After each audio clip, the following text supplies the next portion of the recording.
제주 4.3은 특별법 개정 이후 급격한 변화를 맞이하고 있습니다. 희생자와 유족들에 대한 배보상뿐 아니라 억울한 옥살이를 했던 수영인들에 대한 직권재심이 시작된 건데요. 오늘은 첫 직권재심에서 변호를 담당했던 문성윤 변호사 모시고 이야기 나눠보겠습니다. 안녕하십니까? 네, 안녕하십니까?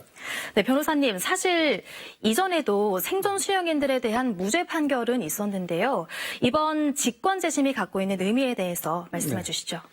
예, 특별법이 개정이 돼서 4.3 사건으로 인해서 형사 판결을 선고받고 형무소에서 복역했던 분들 중에서 희생자로 결정된 분들에 대해서는 특별한 재심 사유가 없더라도 이제 재심을 할 수 있도록 하자. 이것이 특별 재심인데 그 중에서 이제 형사 재판을 받은 분들 중 수영인들 중에서 그 군사 재판을 받은 분들이 있습니다. 네. 그분들에 대해서는 이제 검찰에서 직권으로 재심을 청구해 주자. 이게 직권 재심이죠. 네. 다시 말하면 4.3 당시에 공권력의 부당한 집행으로 이렇게 억울하게 옥살이를 했던 분들에 대해서 국가 스스로 시정할 기회를 갖는다는 점에서 좀 의의를 찾아볼 수가 있을 것 같습니다. 네, 사실 첫 직권재심이란 의미도 있지만요. 재판부가 이례적으로 녹화나 촬영 등 전 과정을 공개했습니다. 네. 이건 어떤 의미가 있다고 보시나요? 예, 사실은 확정된 형사 판결에 대해서 검찰 스스로 이제 직권재심을 청구하는 것이 상당히 이례적인 제도라고 할 수 있습니다.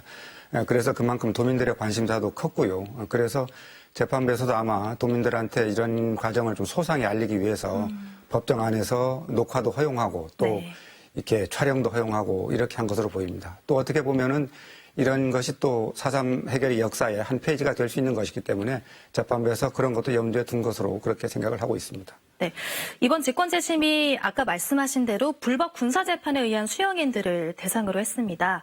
그럼 일반 재판으로 수영 생활했던 분들은 어떻게 되나요? 네, 지금 일반 재판 수용인들은 지금 제가 개별적으로 이제 재심 청구를 해서 재판 중인 것들도 있는데요. 네. 사실은 일반 재판을 받은 분들 중에는 그 유족들이 자기 아버지가 또는 자기 할아버지가 일반 재판을 받아서 수용되는지 모르는 분들이 허다합니다. 그리고 체계적으로 이렇게 정리가 돼서 알려주지가 제대로 안 돼 있기 때문에 이제 그런 분들은 이제 사실은 군사재판을 받은 분들에 비해서는 좀 이제 형평이 안 맞는 결과가 발생할 수가 있겠죠.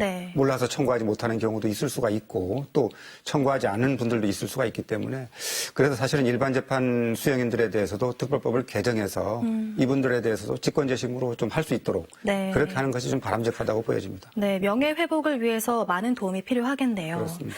네, 그럼 마지막 질문입니다. 우리 변호사님께서는 특별법이 개정되기 이전부터 4.3 관련 활동을 아주 활발하게 해오셨는데요.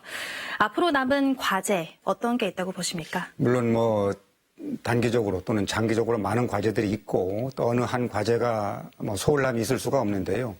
우선적으로 급한 것은 이제 금년부터 4.3 특별법에 따른 보상금이 지급되지 않습니까? 그리고 또 이제 무죄 판결이 선고되면서 형사보상금 청구도 이제 잇따를 것이고요. 그런 점에서 가족관계 등록부가 시급히 정비가 돼야 된다 이런 생각을 하고 있습니다. 그래야 어느 아버지의 아들이 이제 증명이 돼야 보상금을 받든 이렇게 할 텐데 지금 사실과 다르게 기재된 그 가족관계 등록부가 많거든요. 그래서 하루빨리 특별법을 개정해서 가족관계 등록부가 좀 사실에 맞게 될 수 있도록 그렇게 하는 것이 급한 과제라고 보여집니다.